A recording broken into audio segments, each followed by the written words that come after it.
बिस्मिल्लाहिर्रहमानिर्रहीम।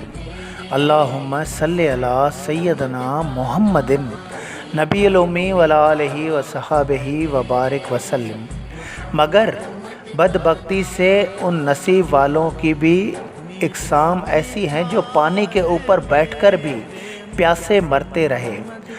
हम भी पहुँच के मुताबिक उन जवानों को नसीहत करते हैं, नाउम्मीद नहीं हैं। अल्लाह मालिक है, हर चीज़ पर कादिर है। हर दौर में ऐसे नाफरमान पैदा होते रहते हैं जो नसीहत को लौटाते थे।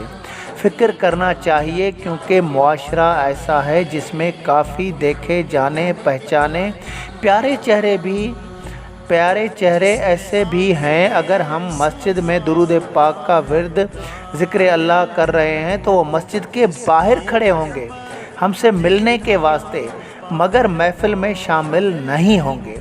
कुरान पाक तर्जमा। क्या तुमको इस बात से ताज्जुब हुआ कि तुम में से एक शख्स के हाथ तुम्हारे परवरदिगार की तरफ से तुम्हारे पास नसीहत आई ताकि वो तुम्हें डराए, और याद करो तो करो जब उसने तुमको कौम नूह के बाद सरदार बनाया।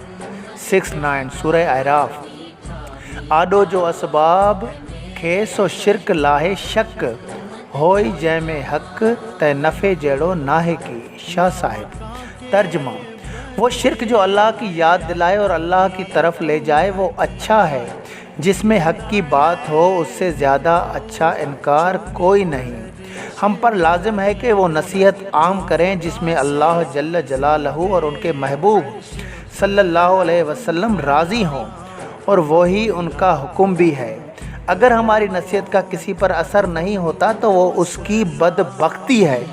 अल्लाह जल्ल जलालहू देखने वाला है, हिदायत भी उसके हाथ में है। हमें सिर्फ गाफिल रहना नहीं है, अपनी नौकरी उल्फत वाले मुस्तफ़ा सल्लल्लाहु अलैहि वसल्लम का गुलाम बनकर पूरी करनी है।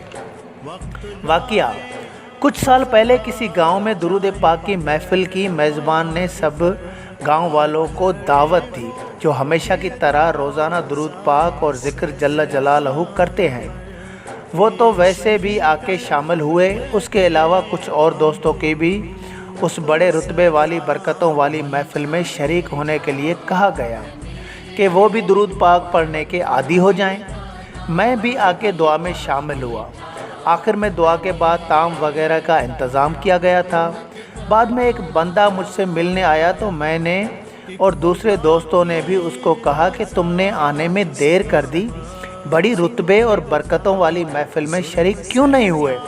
कहा कि क्या करें, काम बहुत ज़्यादा हैं, ऐसे भी करना है वैसे भी करना है, काम ज़्यादा है, फुर्सत नहीं है, इतनी फरागत नहीं है जो बैठ के दुरूद पाक पढ़ें।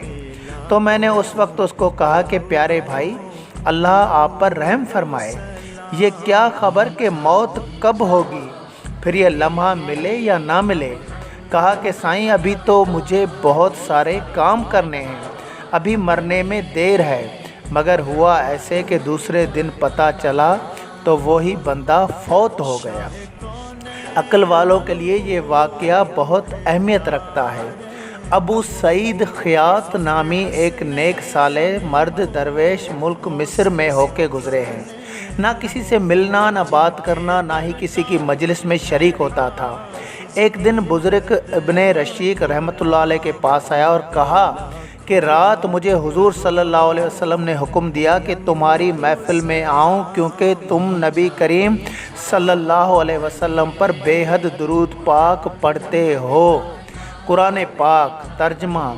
और अगर किसी को खुदा गुमराह करना चाहे तो उसके लिए तुम कुछ भी खुदा से हिदायत का इख्तियार नहीं रखते।